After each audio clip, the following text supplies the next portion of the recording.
car now.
Come, Watson.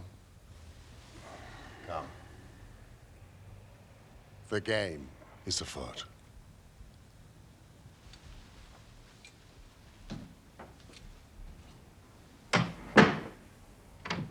Get your clothes and come.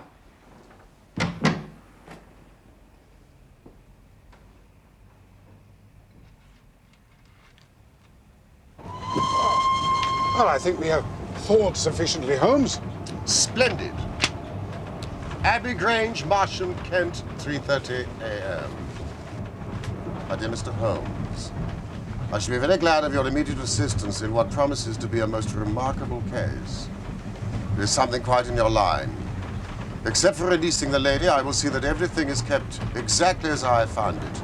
But I beg you not to lose an instant, as it is difficult to leave Sir Eustace there. Yours faithfully, Stanley Hopkins. Ah. Inspector Hopkins. He's called you in 7 times. On each occasion, his summons has been entirely justified. I fancy that every one of his cases has found its way into your collection. I must admit, Watson, you do have some part of selection. Thank you. It atones for much of which I deplore about your narratives. Your fatal habit of looking at everything from the point of view of a story instead of as a scientific exercise has ruined what might have been an instructive and even classical series of demonstrations. Why do you not write them yourself? I will, my dear Watson, I will. In my declining years. So our present research appears to be one of murder. Does it? E.B. monogram, the British arms. An address which harks back to the dissolution of the monasteries. We are moving in high life. Brackenstall. Sir Eustace Brackenstall. You've heard of him? He was quoted in the Chronicle the other day as being one of the richest men in Kent. Watson, you are a treasury of knowledge. And you think him dead? I think him murdered, Watson. Hopkins is not an emotional man. The writing shows a certain agitation. It is surely urgent. You think the body left there for our inspection? I think that we shall find the Brackenstall line is now extinct.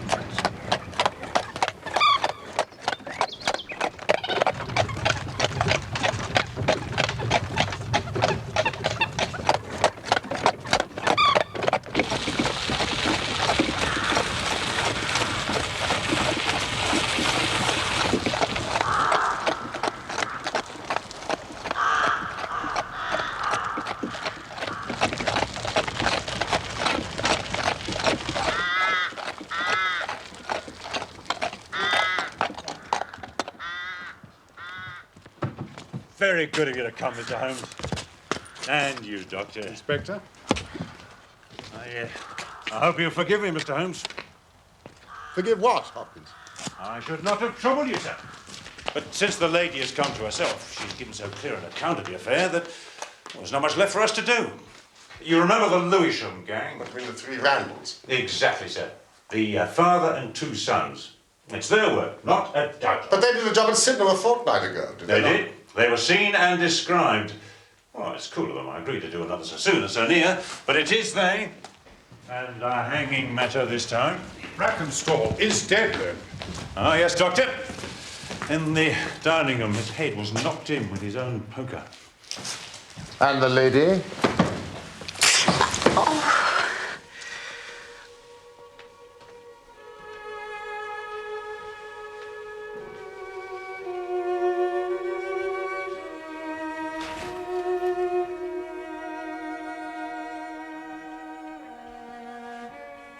Have they been in the dining room yet?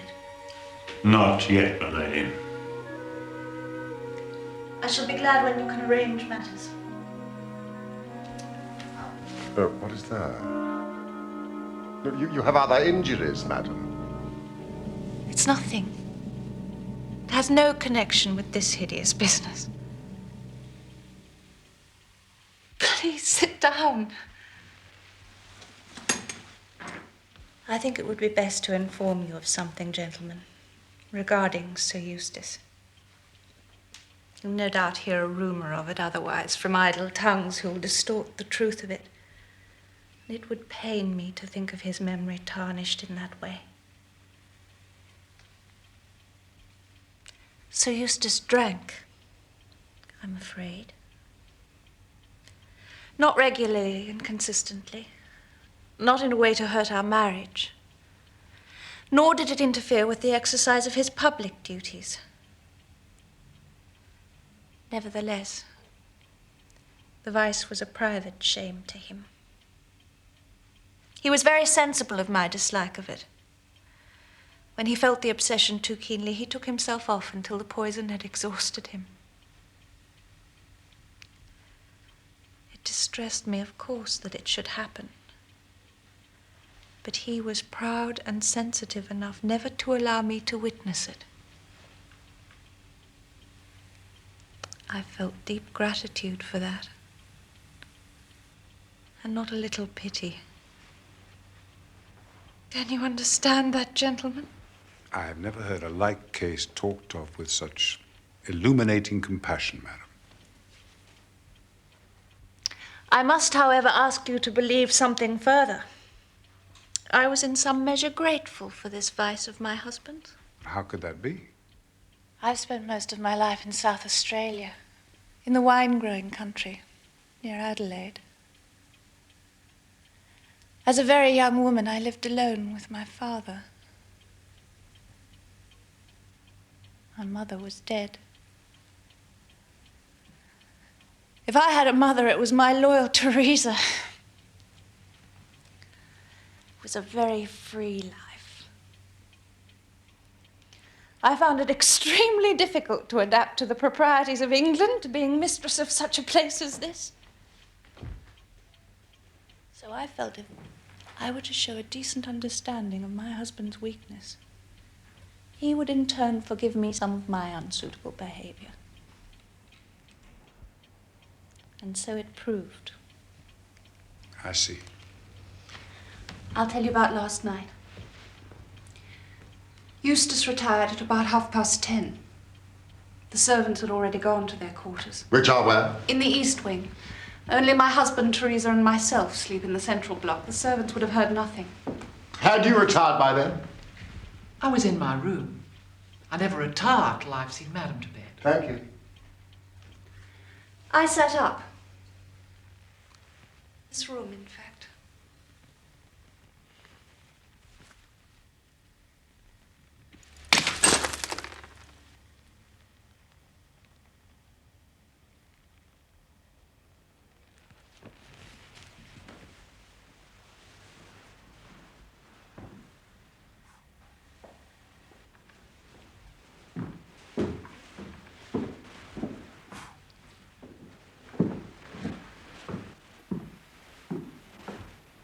It is my custom to walk around to see that the house is secure, because for obvious reasons Sir Eustace is not always to be relied upon in that respect.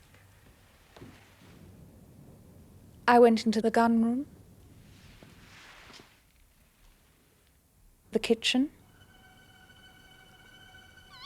the butler's pantry, the billiard room, the drawing room, and finally the dining room, where the curtains were drawn.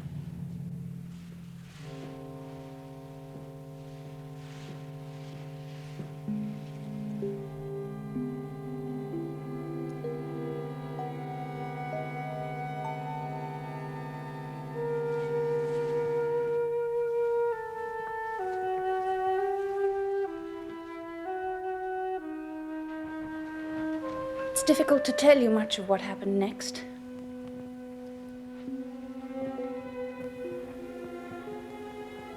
I took a step towards the curtain, and I found myself face to face with an intruder. A big man, quite elderly. For a moment, we just stared at each other.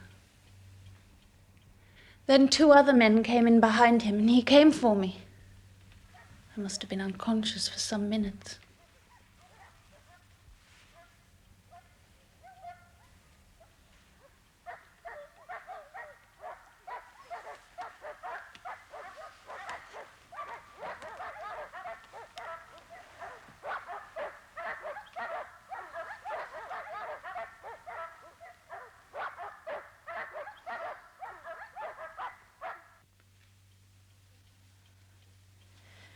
It was then that my unfortunate husband entered the room. They dealt with him as you shall see. I believe I fainted again. I'm not sure.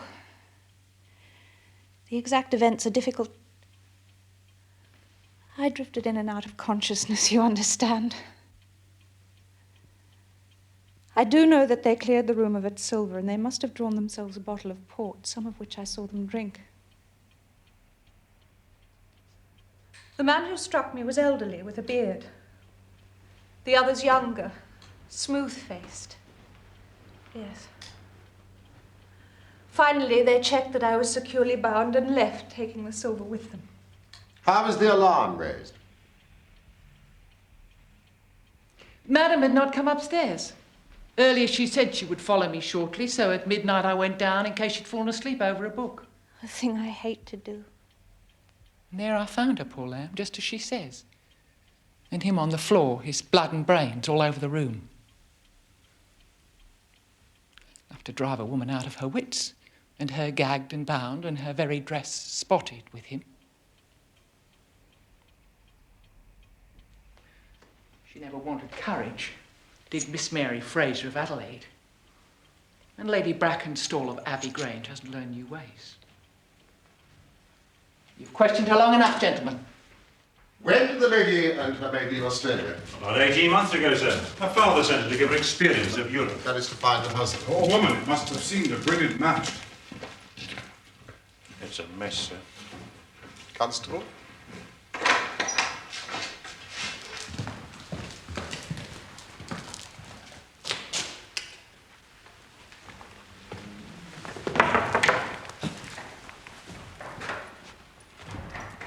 A mess indeed. We've touched nothing, sir. What do you make of it, Doctor? Should I?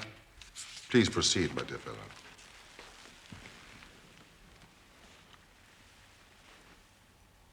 It's a blow of savage ferocity. A single blow? I believe so. It is a straightforward enough wound. You see, it begins thus, below the ear, and then crosses both spheres of the parietal bone at such an angle that this side is smashed as far as the coronal suture. I've never seen anything like it. A powerful man, this elder Randall? Half his trade is violence, sir. He certainly left his trademark. What beats me is how Randall could do so mad a thing. Knowing that the lady could describe them and that we could not fail to recognize the description. The criminal mind has its quirks of conscience and scruples. In that respect, it is as individual and curious as any other. A noted miser may be secretly charitable, so this violent Randall may draw the line at the murder of an unconscious woman. Or he may well believe that she did not see him. Well, how is that, sir? She testifies that they stared at each other. Yes, but it was she who held the light. What Randall may have seen was mostly flickering candle flame. The face behind it, a distorted mask. He may have been unimaginative enough to have thought that she saw no more than he did. He knocked out unconscious at the next instance, thus for his purposes solving his problem, Watson. May I impose upon you to search the turkey rug? What for, Holmes? Candle wax, Watson, candle wax. Now, this bell presents a mystery, does it not, Inspector? Sir? When it was pulled down, the bell in the kitchen must have rung loudly. Well, no one would hear it the way the kitchen is placed. How did the burglar know that? Exactly, Mr. Holmes, exactly. But the very question I've put myself. Now, either he has known the house, or he may have dealings with one of the servants. One of my men is going over the record of service at the Grange with the butler at this very moment, sir. Inspector, you seem to have thought of everything. Oh, thank you, Mr. Holmes. Holmes. What is it, Watson? There. A scattering of wax and a very light scorching. Invisible, but leaving its characteristic scent. The lady would have fallen here. Randall would have snatched up the candelabra immediately. I suppose that is where they took their refreshment. To steady their nerves, yes. Port wine, sir. Did Lady Brackenstall say that the butler's corkscrew was used? No, sir.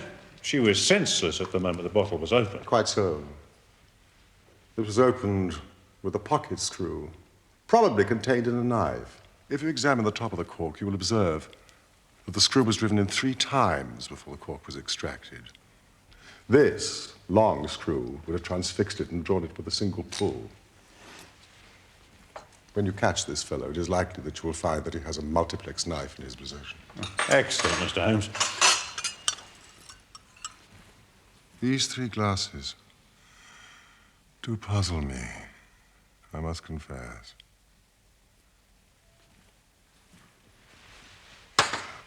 Did Lady Brackenstall say that she actually saw the 3 men drinking? Oh, yes. She was clear about that, sir. Well, then there's an end of it. What more is to be said? Perhaps, Inspector, when a man has special powers and special knowledge like Sherlock Holmes, it rather encourages him to seek a complex explanation when a simpler one is at hand. He will let us know when Randall is arrested.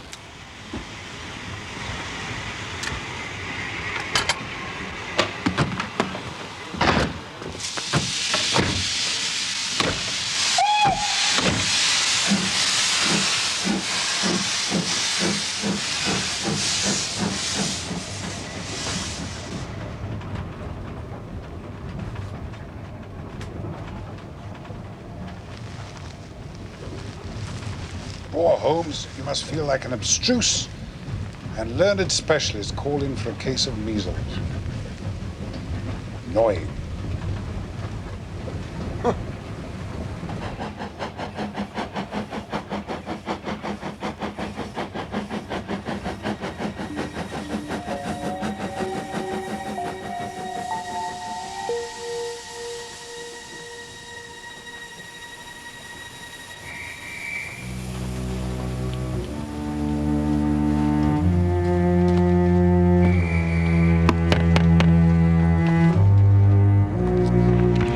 We must return.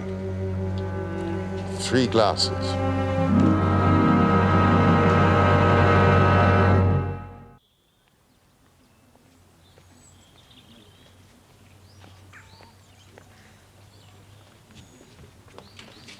Watson, we have been dazzled out of observation by that lady's beauty.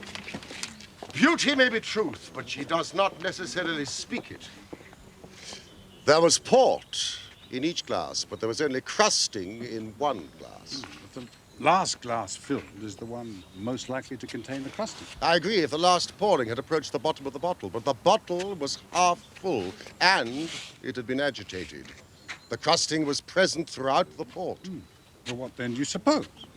That only 2 glasses were used, and that the dregs of both were poured into a third so as to give the false impression that 3 people were there.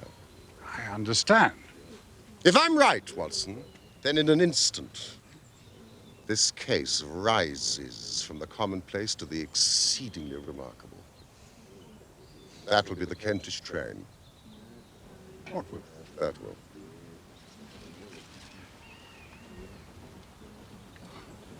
How on earth did you hear it? I heard nothing, Watson. I observed. What a salutary thought after such a misspent morning. Lady Brackenstall and her maid must have some very good reason for shielding the real criminal.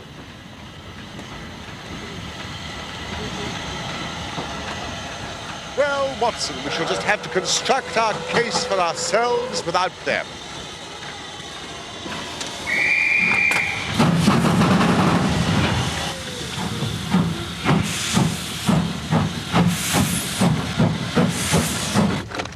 The Abbey Grange as fast as you can!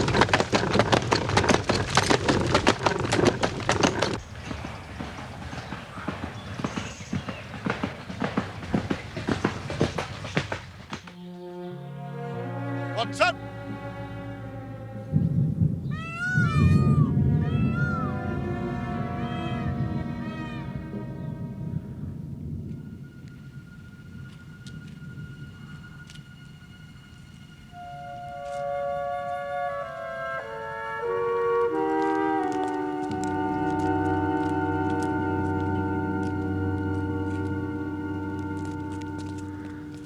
It appears Inspector Hopkins has gone to report to headquarters. Splendid, then we can take possession.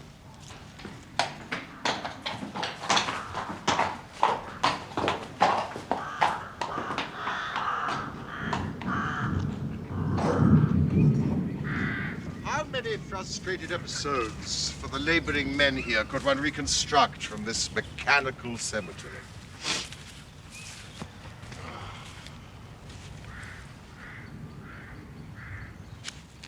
What's this? Watson. Not entirely mechanical, it seems.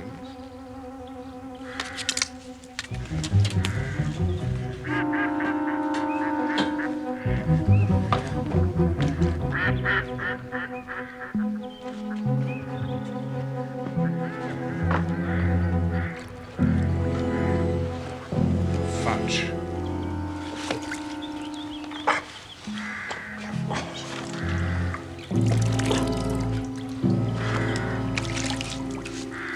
Requiescat in pace. One imagines it's a pet's gravestone. It has been smashed, mended, and smashed again with deliberate force. The story it tells is of the immediate past.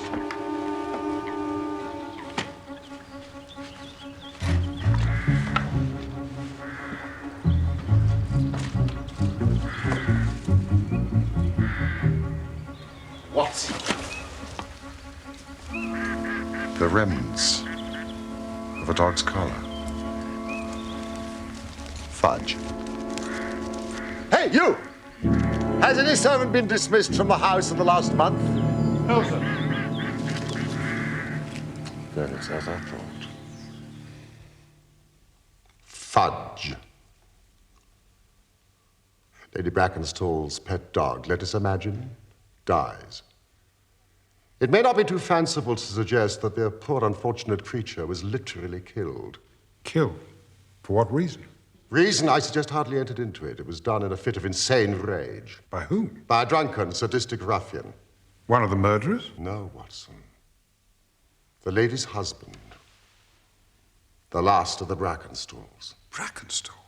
Consider it. No one but a member of the household could vandalize a gravestone and have remained in place. Why should Brackenstall entertain such an obsession about a pet animal that he will forbid any remembrance of it? You saw the marks, of course, on the lady's arm. Yes, I was surprised that they did not interest you more. There were stab wounds made by a long needle or a hat pin. This lady has been living in fear of her physical safety, Watson.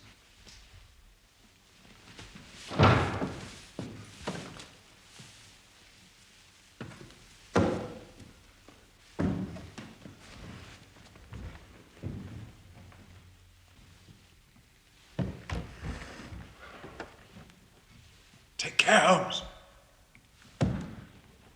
Watson, we have got our case. How nearly have I made the blunder of a lifetime? But now the chain is almost complete. You've got your men. Man, Watson. Man. Only one. What a remarkable person. Strong as a lion, active as a squirrel, dexterous with his fingers, and finally, remarkably quick-witted. Ah, Lady Brackenstall. I do not wish to cause you any unnecessary trouble. My one desire is to make things easier for you.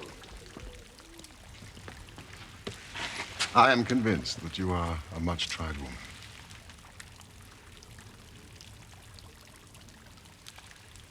If you will trust me and treat me as a friend, you may find that I will justify that trust. What do you want me to do? To tell me the truth. Mr. Holmes. No, please. Lady Brackenstall. It is of no use. You may have heard of any little reputation that I may possess. I will stake it all on the fact that your story is a complete fabrication. You're an impudent fellow. You trying to say that my mistress has told a lie? Have you nothing to tell me? I have told you everything. No, think just once more, Lady Brackenstall. Wouldn't it be better to be frank? I have told you all I know.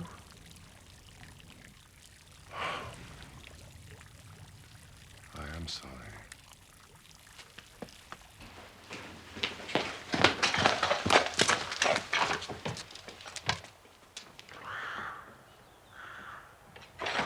The bell rope gave us a clue which should have left us in no doubt. How was that? If you were to pull down a bell rope, Watson, where would you expect it to break? Surely at the top, where it is attached to the wire, not 3 inches from the top. But the rope was frayed. The rope which bound Lady Brackenstall was frayed. He was cunning enough to do that with his knife, but the other end was not. If you had stood on the mantelpiece as I did, you'd have seen that it was cut through. Stop! Please, driver.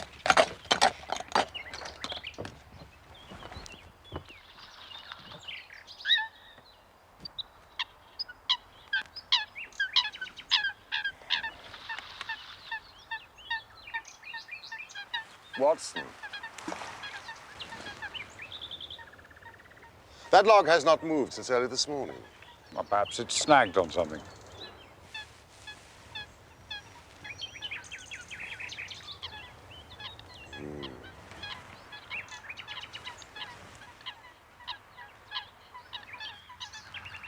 Or anchored.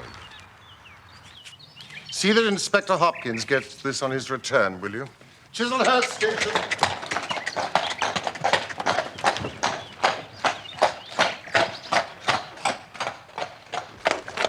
Where to now, Holmes? The shipping office of the Southern Cross Line.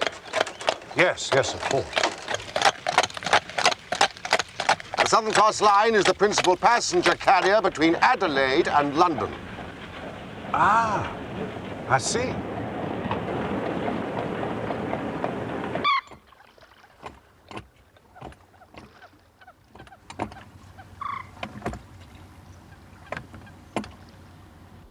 In May of that year, only one of us reached the home port. Our flagship, the Rock of Gibraltar. I'll have the passenger list sent up.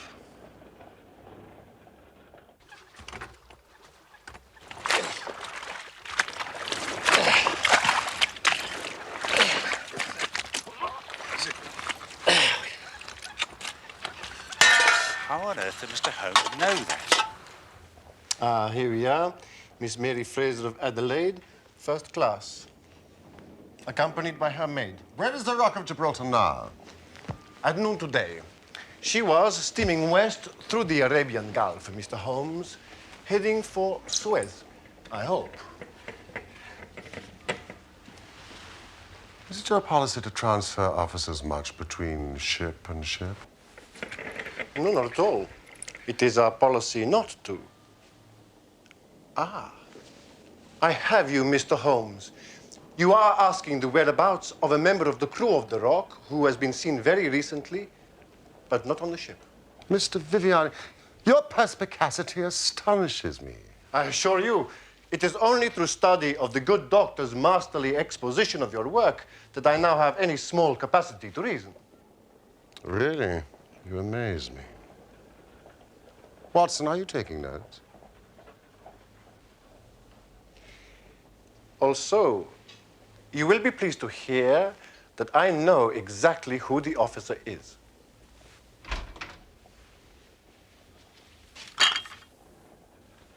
Ah, excellent. Mrs. Burbage. Excellent.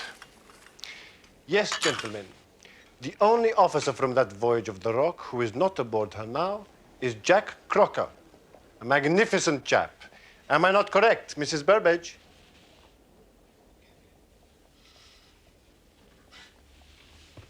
Ha ha! Crocker has the defect. Delightful fellow. Handsome as a prince. The crew worship him. We've promoted him captain of our new vessel, the Bass Rock. No tea for me, please. Which is just fitting out. He's the youngest captain we'll have, but he'll be the best. Not an officer in the fleet to touch him. He is hot-headed and excitable, but loyal, honest, and kind-hearted. Sometimes in this life, you meet people who are what you might call large-souled, who are a privilege to know. Crocker is one of those.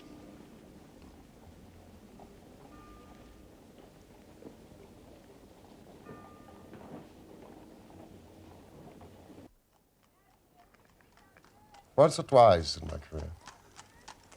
I feel I've done more real harm by my discovery of the criminal than ever he had done by his crime. But I've learned caution now. And I'd rather play tricks with the law than with my own conscience.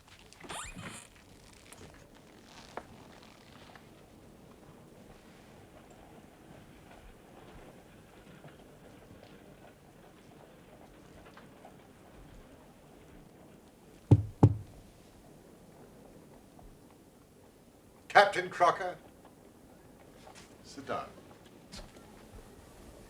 I've got your telegram and I've come at the hour you said. I heard you'd been down to the office. There's no getting away from you, is there?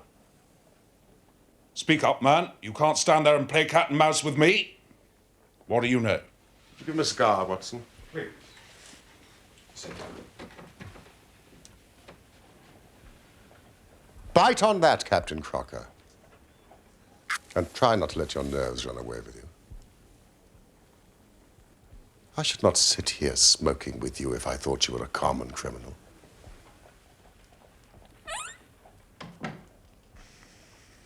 Tell me, what did you use to secure the silver to the floating log? I guess it was fishing gut from the gun room, but I was not present at its recovery.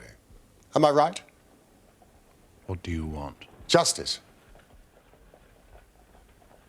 For whom? No, we are not partisan. We just want to see justice done, that is all.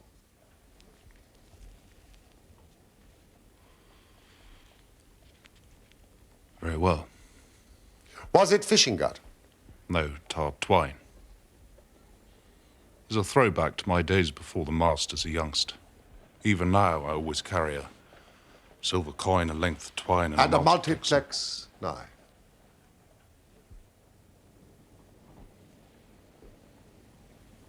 How the devil do you know that?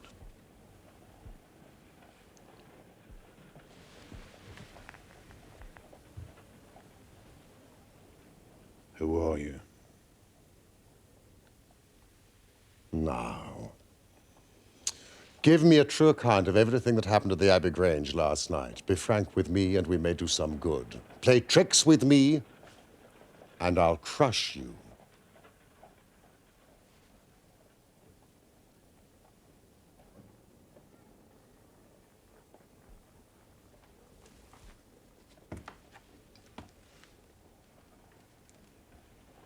Oh, Johnson.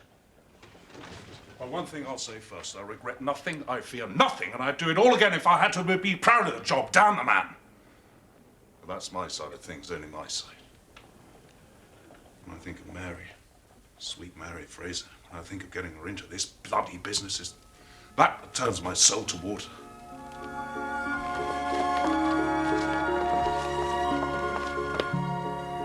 I met her when I was first officer on my last ship.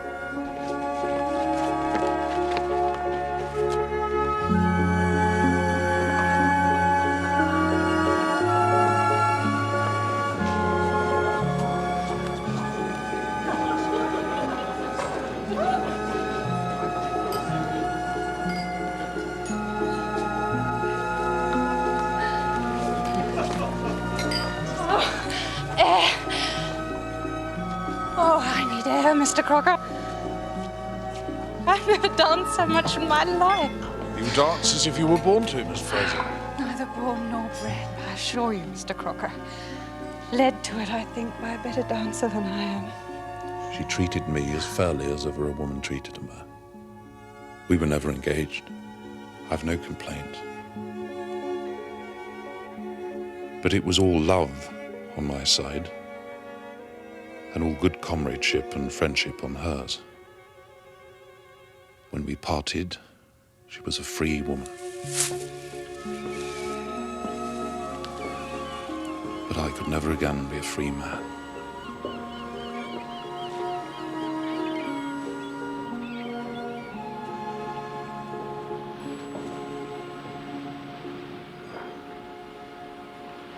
Next time I came back from the sea, I read of her marriage. It seemed to be the sort of thing she was made for. I didn't grieve. Felt it to be right.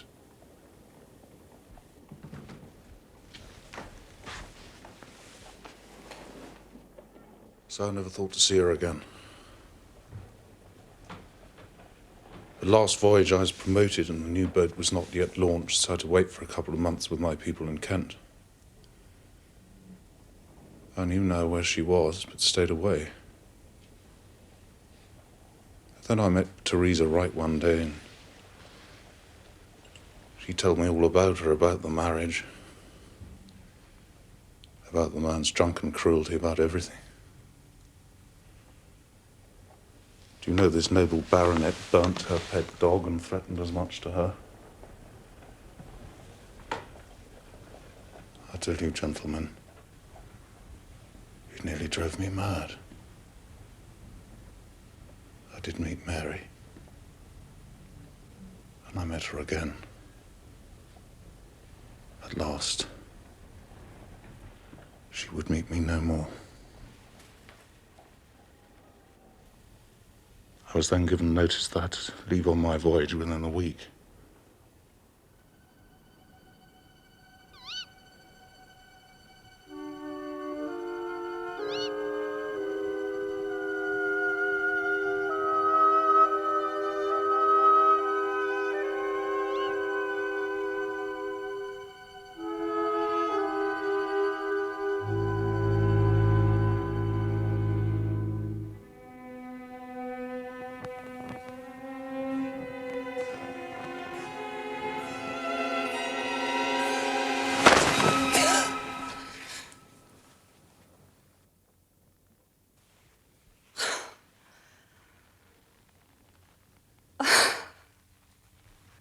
You're mad.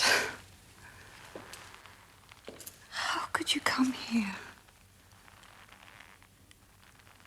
I'm to go away, Mary. I've been given a ship.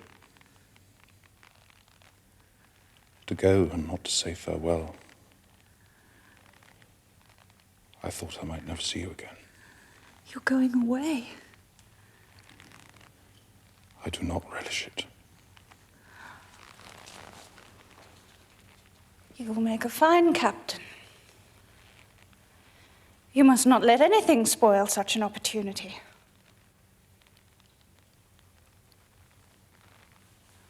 I fear for you.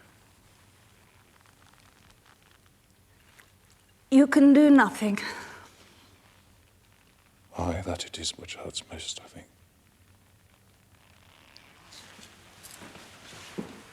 I believe I should have gone mad these past few weeks. If... Mary? if it had not been for the thought of you. My friend. Aye. Friend'll do, Mary. 'Tis a measure of my love for you. It's so strong it'll live on crumbs. Friend'll do. Oh, Jack, don't make me say it. It won't make us any happier. You know what I feel. Do I?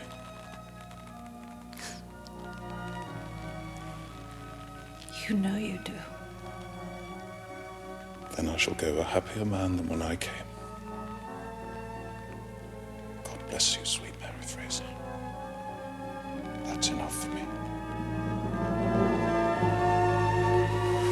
You must not stay, Jack.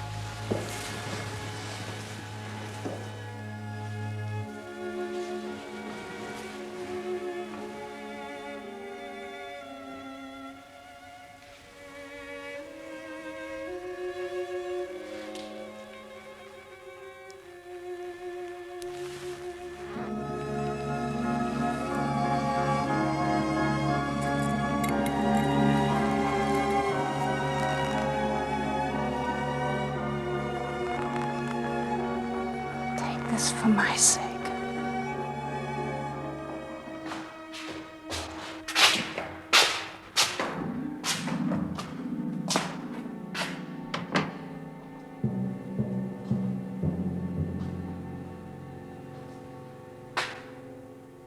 At last I have you, madam, at your trade. Here's a key to your damn modesty. You have a profession, madam. A damn whore.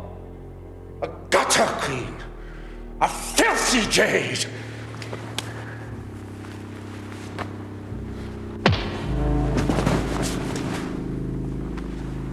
Yes, sir. Come, sir. Stand you there, sir, over the body of your bloody harlot.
Jack?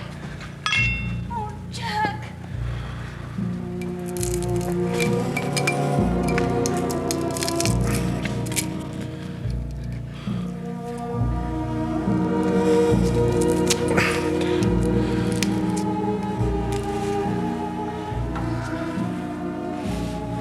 Thank you, no, Captain.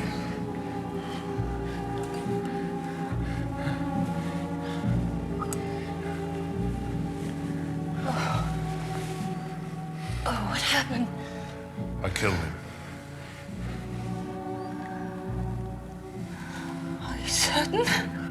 I know. I felt it. Oh, dear God!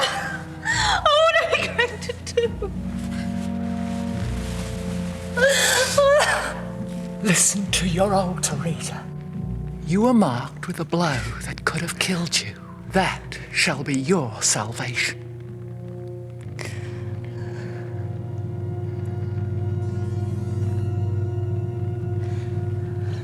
Teresa was as cool as ice. It was her plot as much as mine. We must make it appear the burglars had done the thing. Teresa kept on repeating our story to her mistress whilst I swarmed up and cut the rope of the bell. then lashed her in her chair, frayed out the end of the rope to make it look natural. The silver, well, you know about that. I do. And the third glass of port to tie in with the Randalls? Yes. And we dropped the candlestick by where Mary fell, for the wax would splash, you know.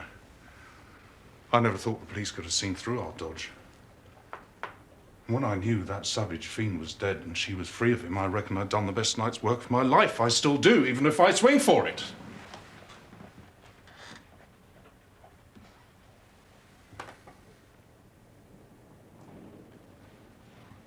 That is the truth. The whole truth, sir. Oh, dear God!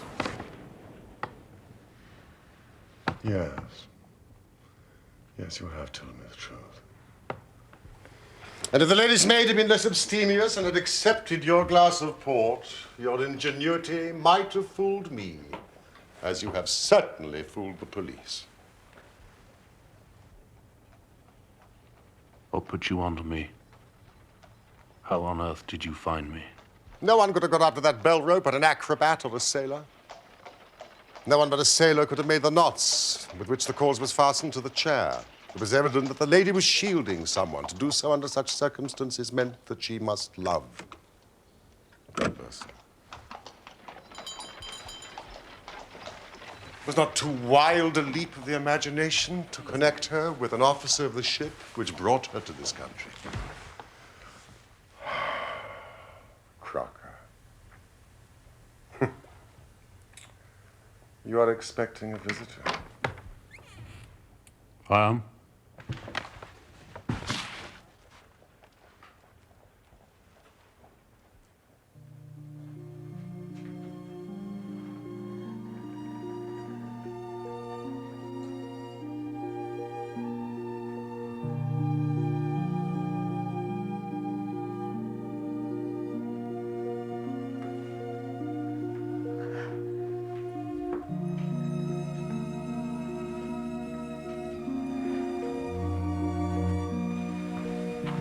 Dearest, this gentleman knows everything. There's no hiding from him. I know. His telegram brought me here. What do you intend, Mr. Holmes? Well, Captain Crocker, this is a very serious matter. Yet I feel sure that on the basis of the story which you have told us here tonight, a British court of law will understand that you acted in defense of your own life. That, however, is for a jury to decide. Meanwhile, I have so much sympathy for you that if you choose to disappear within the next 24 hours, I promise no one will hinder you. Then it'll all come out. Certainly it will come out. What sort of proposal's that? Mary be left to face the music held as an accomplice, maybe. No, sir, it will not do. Jack, you must go. I shall not. Calm yourself, Captain. I was only testing you. Watson, this fellow rings true every time. It is a great responsibility that I take upon myself, but we will do it in due form of law. Crocker, you are the prisoner. Watson, you are a British jury. And I never met any man more eminently fitted to represent one. Now, gentleman, you have heard the evidence. Do you find the prisoner guilty or not guilty? No, not guilty. Vox populi, vox dei. You are acquitted, Captain Crocker.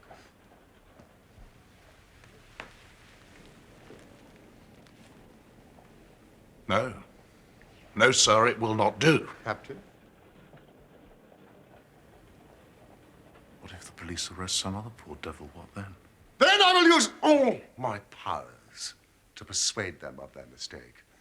If they light on you, then that is another matter. However, I think that is unlikely. Come back to this lady in a year's time, and may her future and yours justify us in the judgment that we have pronounced this night. Oh, thank you. Go.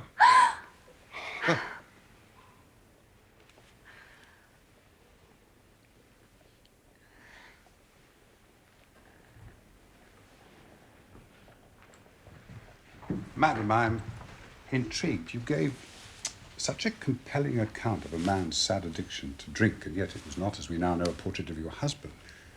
But it was such a clear description, I wondered... My father. Ah. My poor father, Doctor. He sent me away to England because of it. His self-management was the reason I did not fear the vice in my husband, because I knew of it before we were married. How foolish I was. Thank you, madam. I felt sure that your story was true to reality. Good luck to you.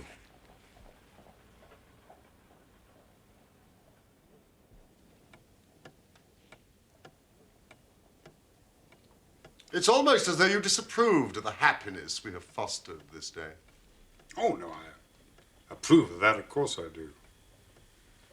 I'm uneasy that you took upon yourself the duties of advocate and judge. You are too bound by forms, Watson. Forms are society, Holmes. Manners maketh man, Holmes. It's just as well you are unique.